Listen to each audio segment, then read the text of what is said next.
Amén. Pues, como les decía, estamos aquí para poder estar compartiendo y el tema de esta mañana se llama Creados y redimidos para adorar. Dice Juan 4, 23, 24: Mas la hora viene y ahora es, cuando los verdaderos adoradores adorarán al Padre en espíritu y en verdad. Juan 4, 23, 24. Hace tiempo, estamos hablando casi de 2 años aproximadamente, Fabián nos compartía la importancia de poder estar iniciando y renovando todas nuestras ideología, nuestra forma de desarrollar aquí al frente, aquí en la alabanza. Y bueno, parte de esa enseñanza que el Señor nos trajo ese día es la que queremos compartir esta mañana. El día de hoy son una serie de mensajes sobre la adoración. Y este día tomaremos la primera parte de Creados y Redimidos para adorar. Posiblemente más adelante podamos estar tomando las siguientes sesiones, los siguientes mensajes, ¿sí? Y bueno, por un lado, no existe ningún otro aspecto en la vida del cristiano, de la vida cristiana, que sea tan importante y tan vital como la adoración a Dios. Sabemos que es algo de mucha importancia el adorar al Señor, ¿sí? Y bueno, el día de hoy vamos a ver parte de eso, ¿sí? Dice que tendremos que estar delante de la iglesia, a veces de una u otra forma, mencionando este sermón, mencionando estas palabras, porque de repente se pueden llegar a olvidar, ¿sí? Y es necesario que la iglesia, que conforme los nuevos miembros se vayan integrando, pues sepan, ¿sí?, de esta información, de esta plática, ¿sí? Por otro lado, es inaudible que nuestra iglesia ha experimentado algunos cambios en el estilo de su alabanza en los últimos años. Y algunos pueden estar preguntándose a qué se debe, ¿sí?, estos cambios. ¿Será que hemos cambiado nuestras convicciones? ¿O el estilo de moda ha cambiado? ¿O será que alguna vez hemos encontrado otras formas legítimas de aplicar esos principios y conceptos en el culto de la adoración? ¿De qué se tratará? Y bueno, por último, también estamos tomando en cuenta de que la Biblia manda en Primera de Tesalónica, capítulo 5, versículo 21. Timoteo dice esto: examinarlo todo y retener lo bueno. Y bueno, muchos de nosotros estamos hoy en día expuestos al internet, expuestos a una información que, como es la tele, como es muchas cosas que nombran la adoración, ¿sí? Pero como decía Timoteo, necesitamos, no es pecado verlo o checarlo, ¿sí?, examinarlo. Ahí el detalle es poder retener lo bueno de eso, ¿sí? Ver y saber si todo eso está aprobado por Dios, tiene el punto de vista del Señor, ¿sí?, el visto bueno, ¿sí? Y no nada más el poder escoger esta forma de adorar por nuestro gusto personal o por lo que la iglesia eclesiástica le está enseñando, ¿sí? Necesitamos tener algunos parámetros nosotros para poder evaluar cada una de esas cosas que nosotros estamos siendo bombardeados en lo que les mencionaba, ¿sí? De hecho, uno de los pastores reconocidos, John MacArthur, tiene una serie de mensajes que titula Adoración, la guerra civil en las iglesias, ¿sí? ¿Por qué? Porque se ha considerado que este punto ha sido de controversia, este punto ha sido de difícil aceptación a veces en algunas iglesias, ¿sí? Y él lo lleva hasta este punto, como una guerra civil entre las iglesias, ¿no? No que aquella sí levanta las manos, no que aquella usa los panderos, no que aquella sí cierra los ojos, no que aquella sí usa instrumentos, etcétera, ¿verdad? Entonces, Realmente nosotros necesitamos, como dice Timoteo, examinarlo todo y retener lo bueno. Mi corazón este día es que podamos nosotros salir cada domingo deseosos y anhelantes, ¿sí?, de este lugar, ¿sí?, adorando al que le corresponde la adoración. Espérenme tantito. Y por lo tanto también necesitamos orar por aquellos que en un momento dado todavía no saben, no han comprendido el poder adorar a Dios, ¿sí?, en esa obra redentora de Cristo.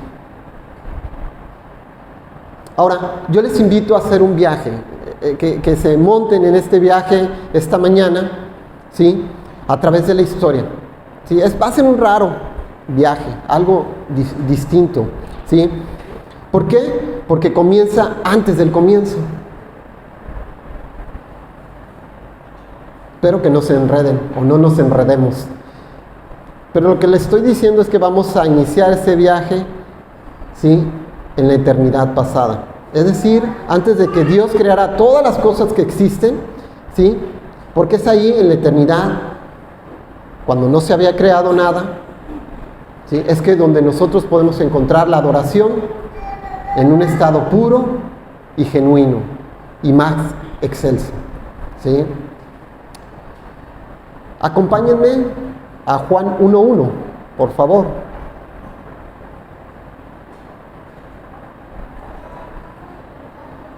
Una vez le preguntaron a San Agustín, ¿y qué estaba haciendo Dios antes de crear el hombre? ¿Saben cuál fue su respuesta? Dice, crear el infierno para la gente que hace ese tipo de preguntas. Medio difíciles, ¿verdad? Porque son extrañas, que a veces no encontramos la respuesta. Pero si ven, esa pregunta es interesante. ¿Qué estaba haciendo Dios antes de Génesis 1:1? ¿Sí? Les dije Juan, ¿verdad? No, es Génesis. Génesis 1:1, perdón. Y vamos a ver qué dice. En el principio creó Dios los cielos y la tierra, ¿sí? Por otro lado, Juan dice, en el principio era el verbo, y el verbo era con Dios, y el verbo era Dios. Es decir, cuando Dios creó todas las cosas que existían, ya el verbo estaba ahí en perfecta comunión con Dios, ¿sí? Dice que el verbo estaba con Dios, literalmente el verbo estaba cara a cara delante de Dios, ¿sí?, en una relación perfecta, genuina, íntima, participando de la obra creadora del universo. Él estaba junto con Dios creando todas las cosas. En el versículo 2 de Génesis vemos, este era el principio con Dios, todas las cosas por Él fueron hechas, y sin Él y sin el verbo, nada de lo que ha sido hecho fue hecho.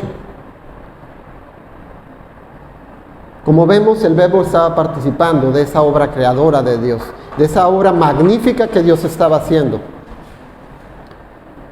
Esto es lo que nosotros podemos llamar, ¿sí?, en la parte que dice el principio era el verbo y el verbo era con Dios y el verbo era Dios, ese misterio de la Santísima Trinidad. Un Dios único que subsiste en tres personas, Padre, Hijo y Espíritu Santo. Tres personas en un solo Dios.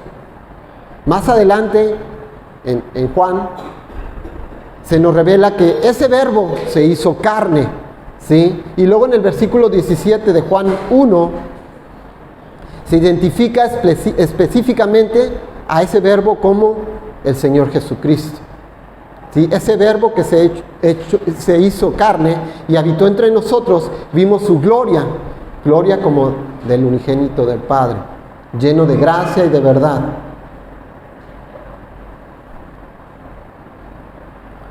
Mis hermanos, cuando nada había sido creado, ahí estaba Dios, el trino Dios, el Padre, el Hijo y el Espíritu Santo, conformando una comunidad mutua de adoración y de deleite.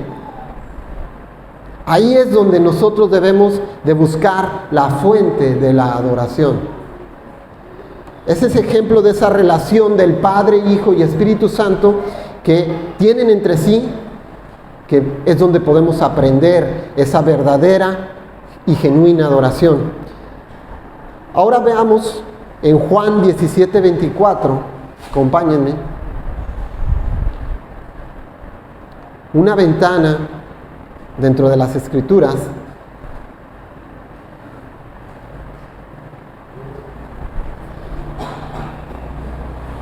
Ahí vemos cómo el Señor está en oración pidiendo al Padre por sus discípulos. Dice el versículo 24, Padre, aquellos que me has dado, quiero que donde yo estoy también ellos estén conmigo, para que vean mi gloria que me has dado, porque me has amado desde antes de la fundación del mundo. ¿Sí? Dios estaba dando gloria al Hijo.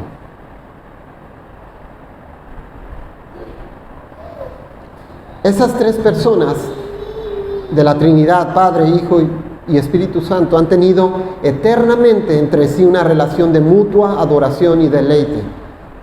¿Sí? Una relación sin límites.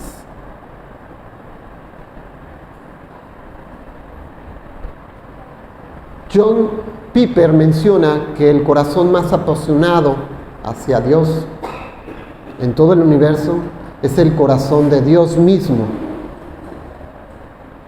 ¿Sí? Escuchen cómo en Isaías 48 Dios habla, dice, por amor de mi nombre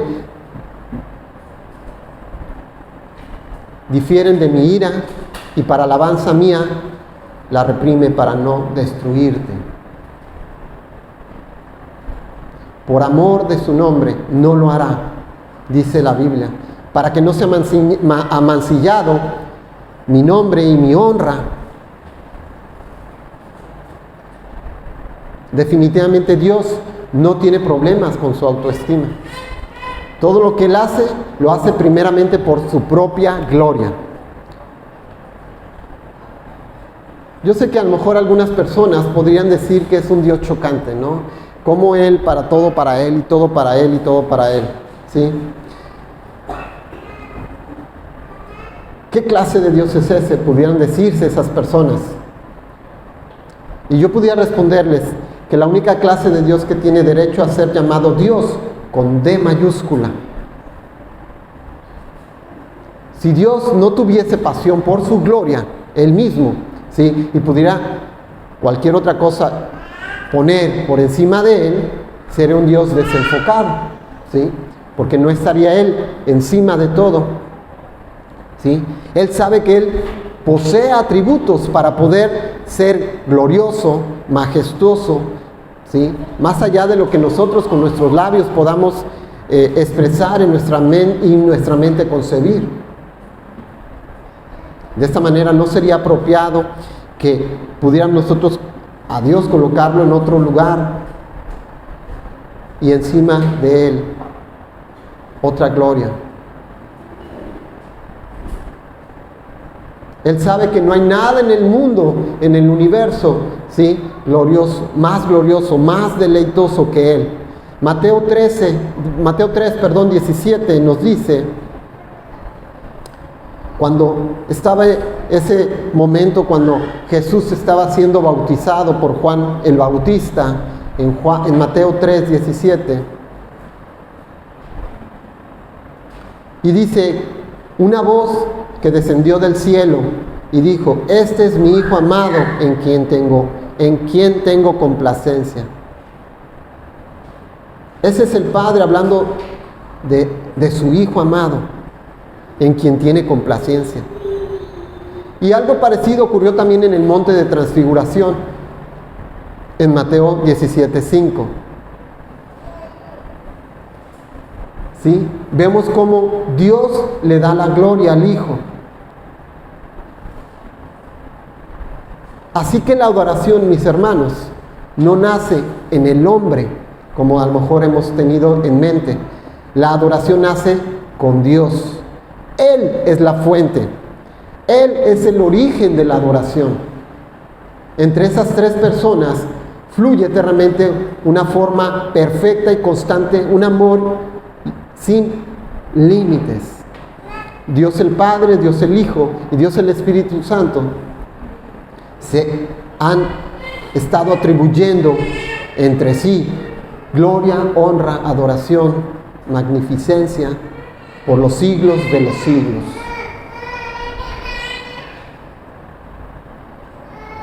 Ahora bien, cuando nosotros conocemos y experimentamos algo extraordinario, algo que es sumamente deleitoso, ¿cuál es nuestro impulso?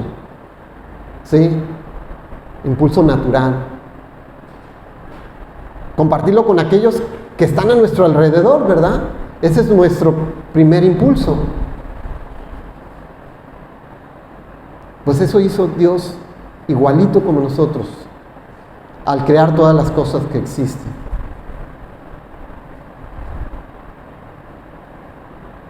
Dios no necesitaba crear absolutamente nada, hermanos,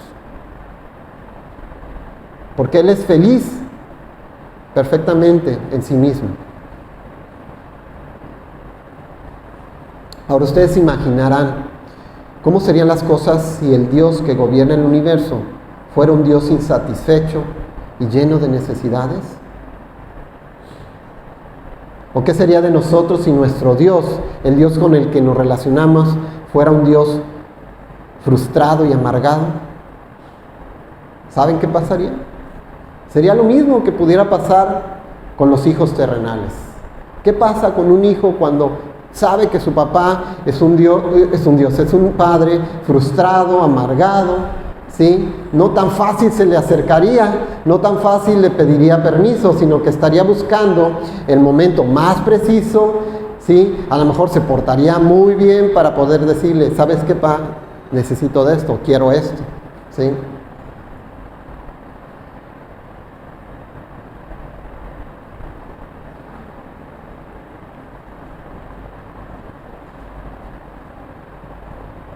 Pero así no es con Dios. Esa no es la relación verdadera de un creyente que debe de tener con el Padre Celestial. Vean el ejemplo de David en el Salmo 63.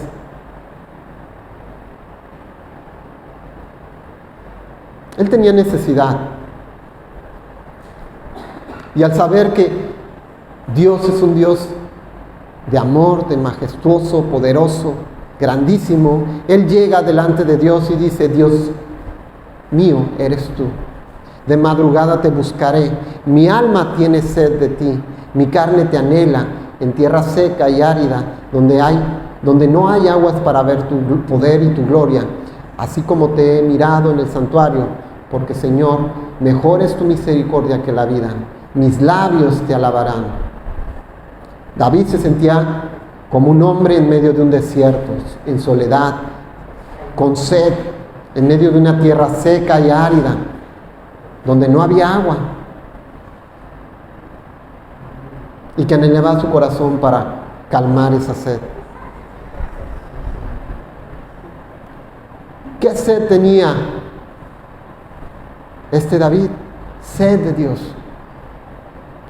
Tenía un anhelo insaciable por la persona de Dios, por disfrutar de una comunión cada vez más íntima con Él. Y si Dios hubiera sido como un Dios, como un padre, como a veces de repente conocemos, malhumorado, ¿sí? ¿Qué hubiera sido de Él? No hubiera habido una contestación. Seguramente David no hubiera querido estar cerca de Él, de Dios. ¿Por qué? Porque iba a pensar que le iba a rechazar en esa necesidad que él tenía. Pero y a lo mejor tampoco ni tú ni yo pudiéramos pensar que pudiéramos estar cerca de un Dios malhumorado, enojado. Pero por otro lado, hermanos, es Dios el que presenta otra relación diferente, ¿sí? Una relación de plena satisfacción con Dios, porque Él es satisfecho y feliz. Dios es feliz. Vayamos a 1 Timoteo 6:15 y veamos qué nos dice Pablo.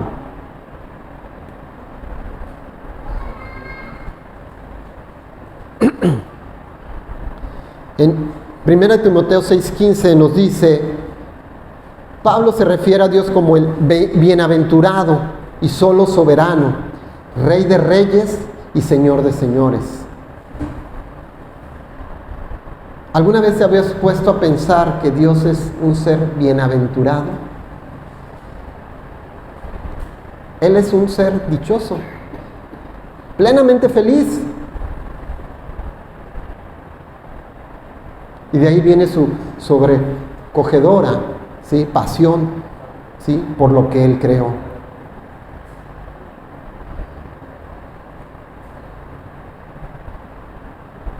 Dios hizo al hombre a su imagen y semejanza. No porque lo necesitara, ¿sí?, sino para poder compartir con Él ese gozo inefable, ese deleite extraordinario en Él mismo, ¿sí?, que ha experimentado por toda la eternidad.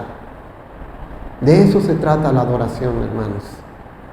No es venir simplemente a cantar mecánicamente algunos cantos, algunos himnos, algunas canciones, ¿sí?, o leer la Biblia u oír la palabra expuesta. Cuando hablamos de adoración, es el poder encontrar el gozo y la plena satisfacción de Dios, ¿sí?, de responder a ese gozo que Dios está ofreciendo, ¿sí?, ese amor que Él está ofreciendo, ¿sí?, y tener una plena satisfacción.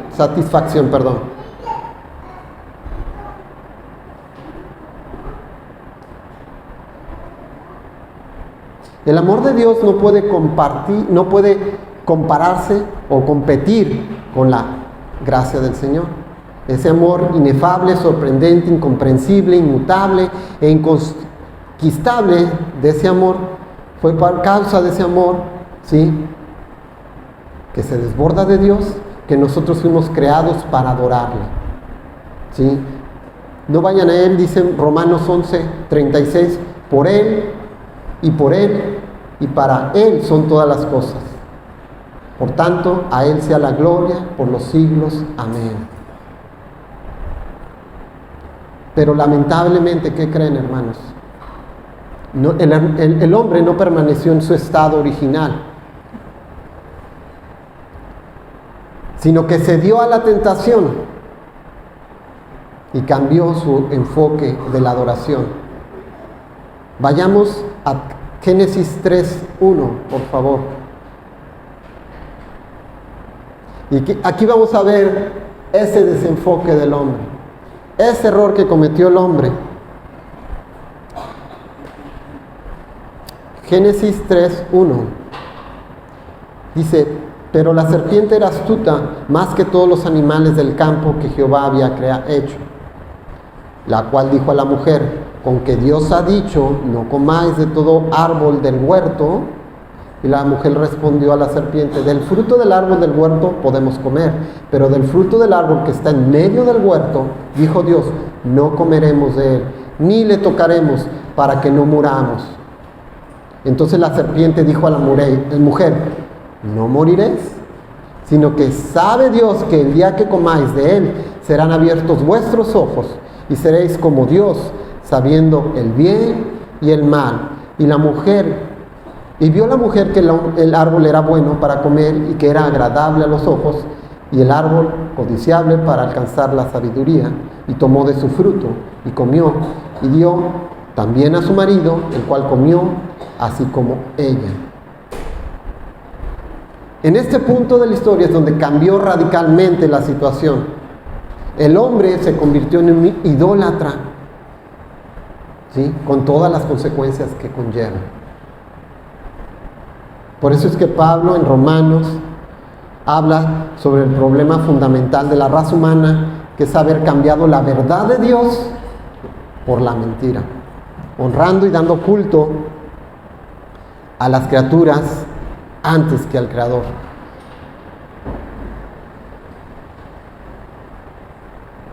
En ese momento nuestros primeros padres atribuyeron más valor a lo que les estaba diciendo la serpiente, a lo que Dios les había dicho con anticipación. Ellos pensaron que les iba a ir mejor comiendo de ese fruto prohibido y alejándose de Dios, que manteniéndose pegados a Dios. Ese Dios que había creado y que los había creado para su gloria. Ahora, ¿qué nos enseña esto? Por un lado, que Satanás conoce perfectamente, ¿sí?, la enorme importancia de poder adorar al único Dios vivo y verdadero. Por eso centró su ataque preciso, ¿sí?, al disminuir el valor de Dios ante los ojos de Adán y de Eva, en una forma muy astuta. Satanás se las ingenió para poder poner en la mente, ¿sí?, de ellos una imagen distorsionada, ¿sí?, de quién es Dios realmente. Y déjenme decirle que mucha gente que no ha conocido de Dios allá afuera, ¿sí?, de alguna manera tienen en sus mentes esa imagen distorsionada de Dios. Y a veces hacen esas preguntas medias raras. ¿Y cómo pueden ustedes adorar a un Dios tirano? ¿Sí?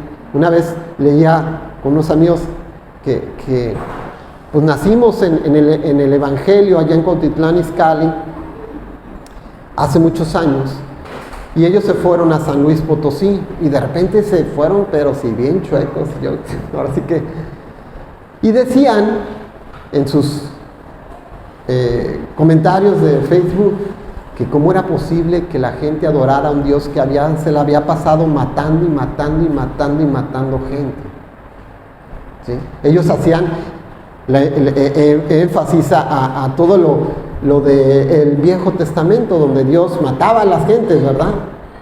Y mandaba al pueblo matar, y etcétera, etcétera. Pues así de repente la gente tiene una distorsión, una imagen distorsionada de Dios. Como les preguntó la serpiente, ¿qué les impide comer de todo árbol del huerto? Dios había prohibido solamente de un solo árbol, no de todo el huerto. Seguro que todos hemos escuchado de repente de la gente que no conoce del Dios, que no, ustedes como cristianos no pueden hacer nada. Ustedes no pueden tomar, no pueden fumar, no pueden hacer esto, no, les prohíben su secta. Como la serpiente, no pueden comer de ningún árbol del huerto.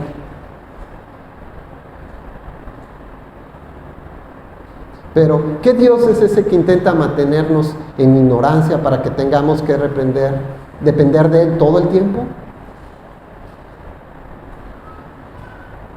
¿Es que acaso ustedes no pueden ver que Dios no quiere que ustedes progresen? ¿Es que no quieren ver cómo ustedes pueden llegar a ser como Él? Y serán abiertos sus ojos y seréis como Dios, sabiendo el bien y el mal. En una forma muy sutil, Satanás les habló a Adán y a Eva.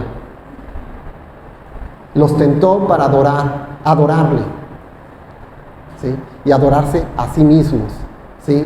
Si él hubiera usado otra estrategia donde les hubiera dicho, no, dejen de adorar a Dios, adórenme a mí, yo creo que estaría seguro que Adán y Eva no hubieran caído en esa tentación.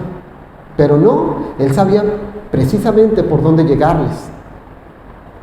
Eva, Adán comieron el fruto prohibido, cambiaron el enfoque de la adoración, y ahora vemos sus consecuencias que tuvieron. En el versículo 7 dice, entonces fueron abiertos los ojos de ambos y conocieron que estaban desnudos. Entonces cosieron hojas de higuera y se hicieron delantales, y oyeron la voz de Jehová, Dios, que estaba paseando en el huerto al aire del día. El hombre y su mujer se escondieron de la presencia de Jehová Dios entre los árboles del huerto. Mas Jehová Dios llamó al hombre y le dijo, ¿dónde estás tú? Y él respondió, oí tu voz en el huerto y tuve miedo, porque estaba desnudo y me escondí. Y Dios le dijo, ¿y quién te enseñó que estabas desnudo? ¿acaso has comido del árbol de que yo te mandé no comieses? Y el hombre respondió, la mujer que me diste por compañera me dio del árbol y yo comí. Entonces Jehová Dios dijo a la mujer, ¿qué es lo que has hecho? Y dijo la mujer, la serpiente me engañó y comí. Aquí vemos parte de esas consecuencias: vergüenza, temor, ansiedad, separación matrimonial y sobre todas las cosas, separación de Dios, que es la fuente de todo bien y de todo gozo. Esas fueron las consecuencias. Ese fue el resultado de poder cometer y comenzar a adorar un objeto equivocado.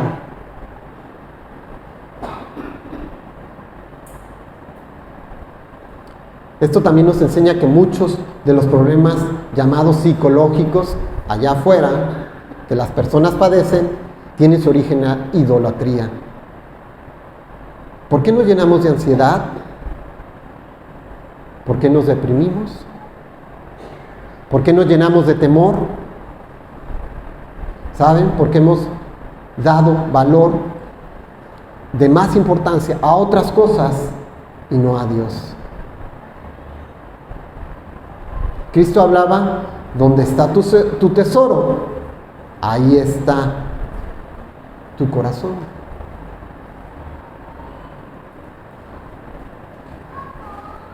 Déjame hacerte una pregunta.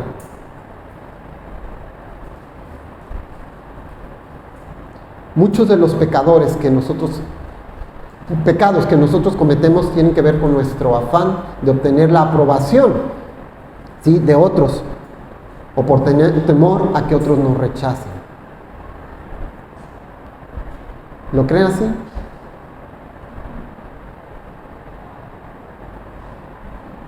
Dice la Biblia, y le llama a ese temor a los hombres, que esa clase de temor es un lazo que nos esclaviza.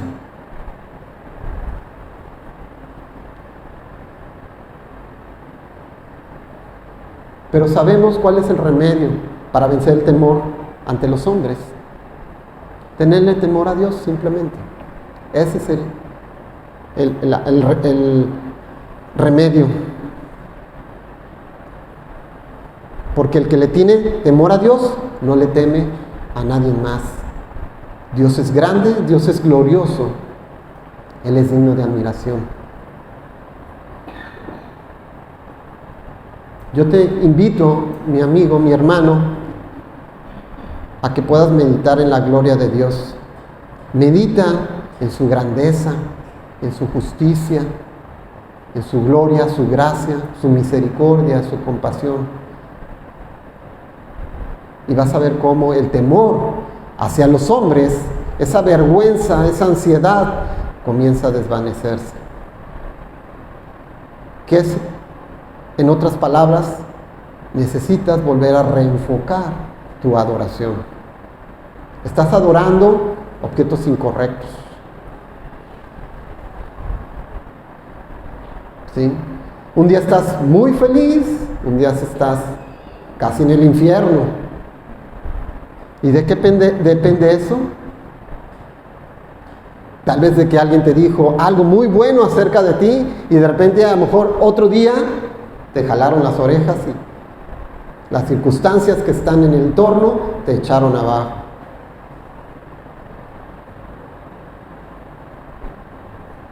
Pero gracias a Dios esa historia no termina en Génesis 3, después de la caída de nuestros primeros padres.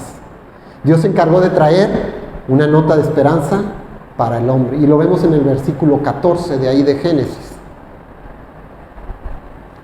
Ahí viene la reprensión de Dios, ¿verdad? Y Jehová Dios dijo a la serpiente, por cuanto esto hiciste, maldita serás entre todas las bestias y entre todos los animales del campo. Sobre tu pecho andarás y polvo comerás todos los días de tu vida. Y pondré enemistad entre ti y la mujer, entre su simiente y la simiente tuya. Esta te herirá en la cabeza y tú le herirás en el calcañar. Versículo 21. Nos brincamos un poco. Y Jehová Dios dijo al hombre y a su mujer, y Jehová Dios hizo al hombre y a su mujer túnicas de piel y los vistió. Por un lado, vemos cómo Dios promete que la simiente de la mujer va a pisar la cabeza, ¿sí?, de la serpiente, de la simiente del... ¿sí? Aquí estaba empezando, y podemos decir, el proevangelio. ¿Sí? ¿A qué se refería esto?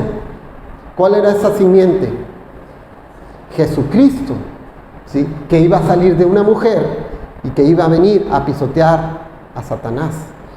Ahí empezó Dios a crear, ¿sí?, ese plan perfecto para nuestras vidas, ese plan de poder enviar a un Redentor. Estaba como un evangelio en embrión. Todavía no se desarrollaba ese evangelio, ¿sí? Pero si vemos durante todas las escrituras, se fue desarrollando poco a poco, ¿sí? Esa simiente de la mujer vino a deshacer las obras del diablo, como lo vemos en 1 Juan 3:8, ¿sí? Ahora vemos como en Génesis 3:21, que un animal inocente tuvo que ser sacrificado para poder cubrir la desnudez del ser humano. Y Dios vistió a Adán y a Eva con túnicas de piel. Obviamente tuvo que sacrificar un animal que no tenía la culpa del pecado de Adán y Eva, un animal que era inocente, ¿sí?, un prototipo de lo que era Jesucristo después de unos años. Dios le estaba dando una clara señal del horrendo pecado que Adán y Eva habían tenido, pero al mismo tiempo estaba haciendo una sorprendente declaración de su gracia, ¿sí?, porque no los rechazó. Dios hubiera podido decir, pues se acaba y les da el cuello, ¿verdad?, y hasta allí, y ahí quedo. No los necesito. Pero no, Dios empezó a mostrar su gracia con ellos para hacerlos salvos y pasar por alto su justicia. La Biblia dice que la paga del pecado es muerte. Alguien tiene que pagar esa deuda, ¿sí? De lo contrario, nosotros tendríamos que estar ante el juez y pagar esa deuda. Esa lección es la que Dios le dio a Adán y a Eva en el paraíso, al sacrificar un animal inocente. El primer sacrificio de muchos que se esperaban. Así que, hermano, grábate esto. El evangelio y la adoración caminan de la mano. La buena noticia del evangelio no es simplemente que por causa de Cristo vamos camino al cielo. La buena noticia es que de Él disfrutamos de una vida eterna. ¿Y sabes en qué consiste? Dice Juan 17:3, Cristo, que te conozcan a ti. Esa es la vida eterna, que te conozcan a ti, al único Dios verdadero, y a Jesucristo, a quien has enviado. La vida eterna no tiene que ver primeramente con la vida, que no se acaba nunca. Tener vida eterna tiene que ver en conocer al único Dios, vivo y verdadero, a través de Jesucristo. Eso es lo que se trata el cristianismo. Pasarnos toda la vida conociendo al Dios verdadero. Porque conociendo más a Jesucristo podemos conocer a Dios. Él dijo, yo soy el camino, la verdad y la vida. Nadie viene al Padre si no es por mí. Para terminar y resumir brevemente lo que hemos dicho hoy acerca de la adoración, es que no se inicia en el hombre. La adoración se inicia en Dios. Dios desde la eternidad ha mantenido entre sí una relación de gran estrechez y deleite sin límites en un desborde de su amor.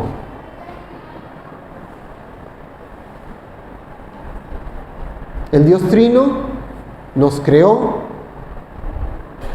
para compartir con nosotros ese gozo inefable que Él mismo ha experimentado por toda la eternidad.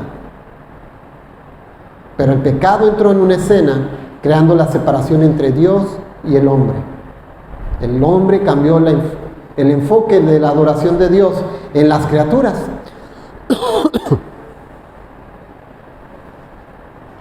Buscando fuera de Dios lo que solo en Él se puede encontrar.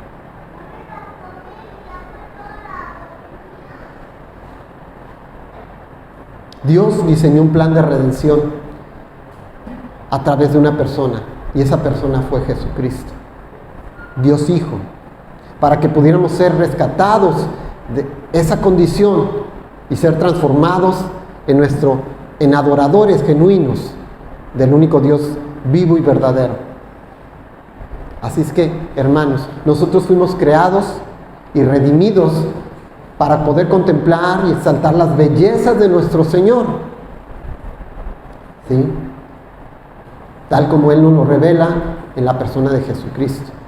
Y para buscar de Él y solo de Él el gozo, el deleite, la satisfacción que solo Él puede dar. Pablo lo repite 3 veces en Efesios 1. Fuimos escogidos, predestinados, adoptados para alabanza de su gloria. Para alabanza de su gloria.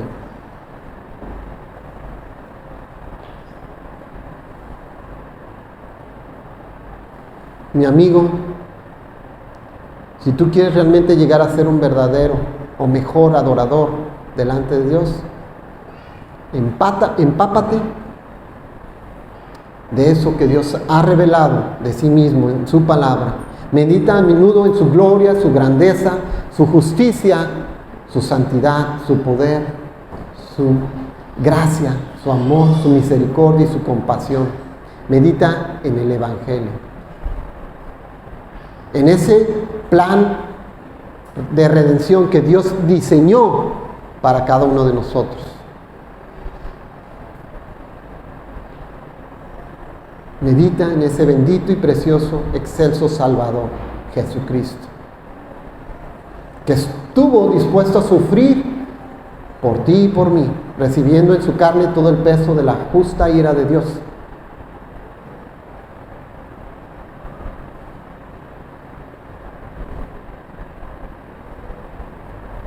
Y poder regresar a ser reenfocados en la adoración de un Dios verdadero y un Dios de gracia y un Dios magnífico. En Él está la adoración, de Él nace la adoración. Tenemos que aprender cómo entre esas 3 personas hay esa relación que no se rompe, ¿sí? Y que nosotros el día de hoy a veces tenemos una relación con otros objetos y dejamos por un lado esa relación con Dios. Ahí es donde inicia la verdadera adoración. No en el venir y cantar unos bonitos cantos con una bonita música, con unos bonitos instrumentos. No, la adoración inicia en Dios. Amén. Cierra tus ojos. Señor, te damos gracias esta mañana. Gracias por tu presencia, gracias por tu bondad, Padre, por tu amor y tu misericordia, Señor. Gracias por ser un Dios de verdad y por tener, Señor, misericordia de nosotros, Señor. Porque aún, Señor, nosotros, habiendo adorado, Señor, otras cosas, Señor, tú nos has traído con lazos de amor, Señor, para poder, Señor, reenfocar, Señor, nuestra adoración y nuestra adoración en ti, Dios. Perdónanos, Señor, esta mañana si hemos tomado ese tiempo para adorar otras cosas, Señor. Ser idólatras de otras cosas, Señor. Y no adorar al Dios verdadero, al Dios magnífico y excelso, Señor. Gracias por enseñarnos, Señor, esa verdadera adoración, Señor. En esa Trinidad, Señor. En esas 3 personas, Padre.